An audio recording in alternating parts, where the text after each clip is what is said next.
விடுதலை பயணம் அதிகாரம் 31. கூடார கலைஞர்கள். ஆண்டவர் மோசேயிடம், யூதா குலத்தை சார்ந்த கூரின் மகனான ஊரியின் மகன் பெட்சலேல் என்பவனை நான் பெயர் சொல்லி அழைத்துள்ளேன்.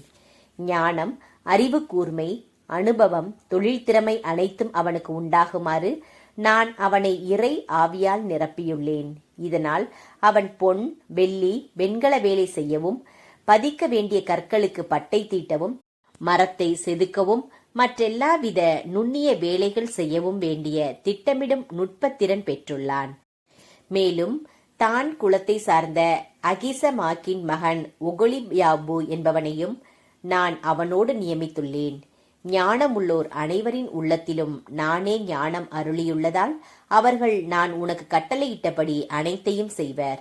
அவையாவன: சந்திப்பு கூடாரம், உடன்படிக்கை பேழையோடு அதன் மேலமைந்த இரக்கத்தின் இருக்கை, கூடாரத்திலுள்ள அனைத்து துணை கலன்கள், அப்ப மேசை அதன் துணை கலன்கள், பழுதற்ற விளக்குத்தண்டு அதன் அனைத்து துணை கலன்கள், தூப பீடம், எரிபலி பீடம் அதன் அனைத்து துணை கலன்கள், தண்ணீர் தொட்டி அதன் ஆதாரம், அழகுற பின்னப்பட்ட ஆடைகள், குருவாகிய ஆரோனுக்குரிய திருவுடைகள், குருத்துவ பணி புரிவதற்காக அவன் புதல்வருக்குரிய ஆடைகள், திருப்பொழிவு எண்ணெய், தூய தளத்திற்கான நறுமண தூப வகைகள் ஆகியவை. நான் உனக்கு கட்டளையிட்டபடி இவை அனைத்தையும் அவர்கள் செய்வர் என்றார். 7ஆம் நாள் ஓய்வு நாள். ஆண்டவர் மோசேயிடம், நீ இஸ்ரேல் மக்களிடம் அறிவிக்க வேண்டியதாவது: நீங்கள் என் ஓய்வு நாளை கருத்தாய் கடைபிடியுங்கள்.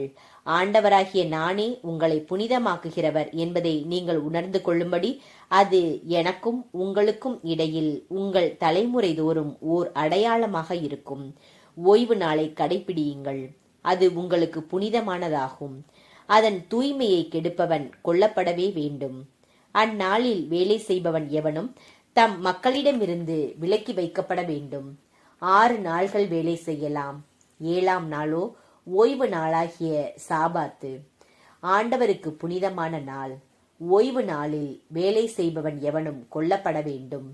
இஸ்ரேல் மக்கள் ஓய்வு நாளை கடைபிடிக்க வேண்டும் என்றும் உள்ள உடன்படிக்கையாக விளங்கும்படி தலைமுறை தோறும் ஓய்வு நாளை கைக்கொள்ள வேண்டும். இது எனக்கும் இஸ்ரேல் மக்களுக்கும் இடையே என்றும் உள்ள ஓர் அடையாளம். ஏனெனில் ஆண்டவராகிய நான் 6 நாள்களில் விண்ணுலகையும் மண்ணுலகையும் உருவாக்கி 7ஆம் நாளில் ஓய்வெடுத்து இளைப்பாறினேன் என்றார். ஆண்டவர் சீனாய் மலை மேல் மோசேயோடு பேசி முடித்த பின் கடவுளின் விரலால் எழுதப்பட்ட கற்பலகைகளான உடன்படிக்கை பலகை 2ஐயும் அவரிடம் அளித்தார்.